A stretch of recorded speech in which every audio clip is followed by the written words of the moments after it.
The eyes of the nation are on the Senate.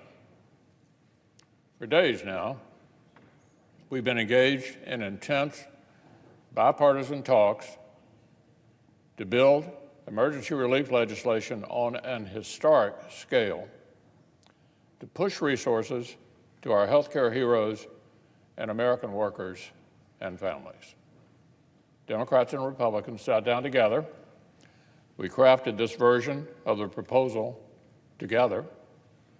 This compromise package would push tens of billions of dollars to hospitals and healthcare providers. It would send direct checks to millions of American households, direct checks. It would massively expand unemployment insurance in this crisis. It would stabilize industries to prevent mass layoffs. And crucially, it would deliver historic relief to small businesses to help Main Street employees from being totally crushed by this pandemic. But yesterday, when the time came to vote on these urgent measures, our Democratic colleagues chose to block it.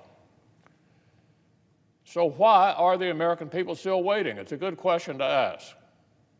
I hear the markets are not doing well today. They'd like to ask the question of us, why not move? Why are Democrats filibustering the bipartisan bill they helped write? An appropriate question to ask this morning as the country waits on us. So let me give the American people a taste of the outstanding issues we woke up to this morning. Here are some of the items on the Democratic wish list over which they choose to block this legislation last night. Tax credits for solar energy and wind energy. Provisions to force employers to give special new treatment to big labor. And listen to this, new emission standards for the airlines. Are you kidding me? This is the moment to debate new regulations that have nothing whatsoever to do with this crisis? That's what they're up to over there. American people need to know it.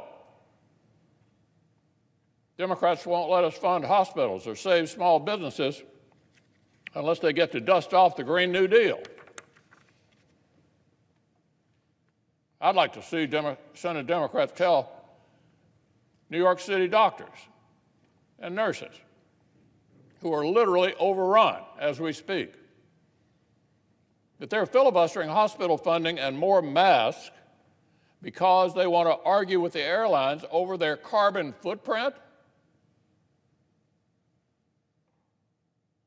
I'd like to see Senate Democrats tell small business employees in their states who are literally being laid off every day that they're filibustering relief that will keep people on the payroll because Democrat special interest friends want to squeeze employers while they're vulnerable. Squeeze these employers while they're vulnerable. I'd like to see Senate Democrats tell all American seniors who've seen their hard-earned retirement savings literally melt away as the markets track toward their worst month since 1931, that they're continuing to hold up emergency measures over tax credits for solar panels. Tax credits for solar panels. Even with the Federal Reserve announcing even further extraordinary steps today, the markets are tanking once again, as I said, because this body can't get its act together. And the only reason it can't get its act together is right over here on the other side of the aisle. So these are just a few of the completely non-germane wish list items that they're rallying behind, preventing us from getting this emergency relief to the American people right now. 11th hour demands the Democrats have decided are more important than Americans' paychecks and the personal safety of doctors and nurses. So remember what one of Speaker Pelosi's top lieutenants in the House said just a few days ago, and this is a direct quote. This is a tremendous opportunity to restrict things to fit our vision. To fit our vision. That was the Democratic whip in the House, just laying it out there. Reminds me of the definition of Washington gaffe, when a politician in Washington tells you what he really means. And we heard something similar here on the Senate floor last night, just last night. Here was one of our Democratic colleagues, quote, "How many times are we going to get a shot at a $1 trillion plus program?" Right here on the floor last night. I don't know how many trillion plus packages we're going to have. In other words, let's don't waste this opportunity to take full advantage and get our whole wish list done. They ought to be embarrassed, Mr. President. In fact, I've heard from some of them who are embarrassed. Talking like this is some juicy political opportunity. This is not a juicy political opportunity. This is a national emergency. We had days of productive bipartisan talks to get to this point. Senate Democrats sat down with Senate Republicans and negotiated furiously to get to this point. The bill now contains a huge number of changes that our Democratic colleagues requested, including major changes. We were this close. Then yesterday morning, the Speaker of the House flew back from San Francisco. And suddenly, the Senate's serious bipartisan process turned into this left-wing episode of supermarket sweep.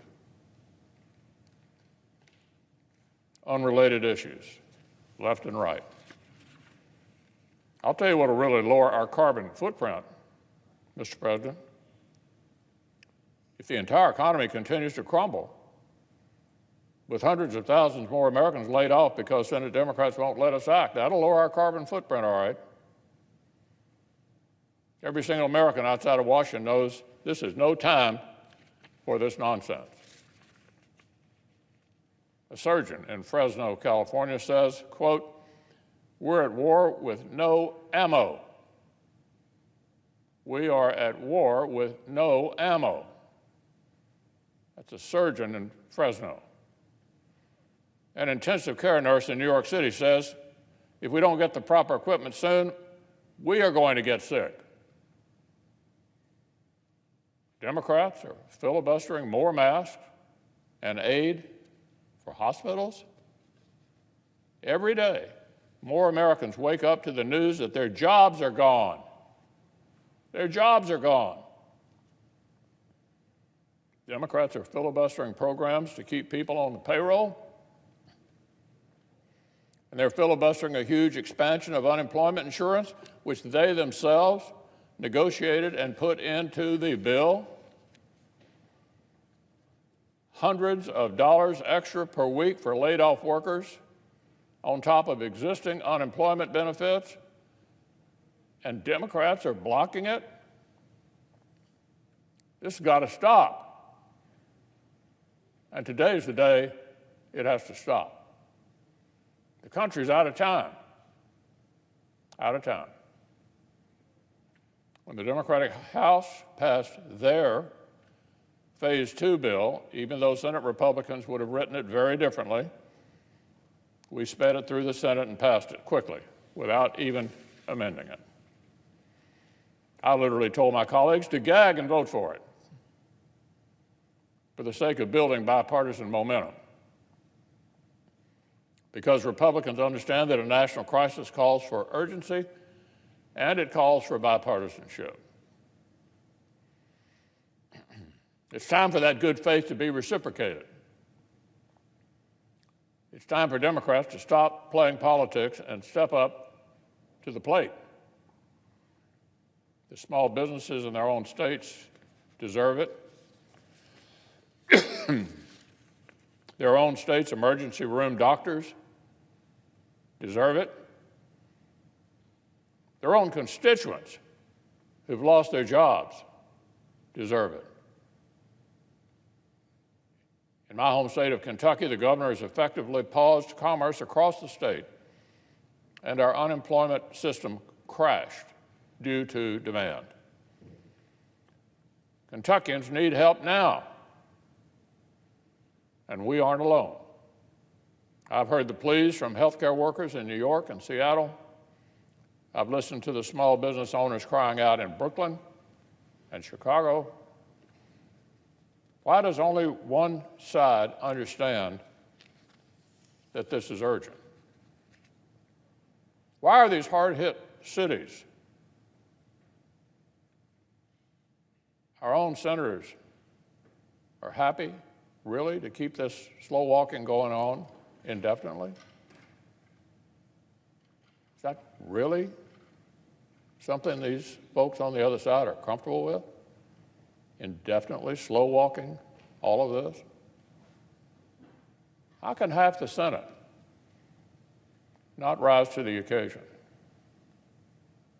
at a time when everybody else in the country is pulling together? They're pulling us apart. The examples are all over the country that we ought to look to. Healthcare heroes, to neighborhood volunteers, to national industries, everybody is unifying and pitching in. What about here in the Senate?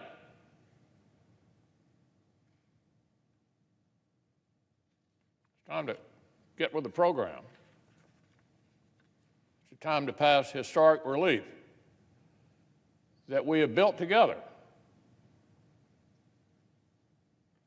The country doesn't have time for these political games. They need progress. So we're going to vote in just a few minutes. And I assure you, Mr. President, the American people will be watching.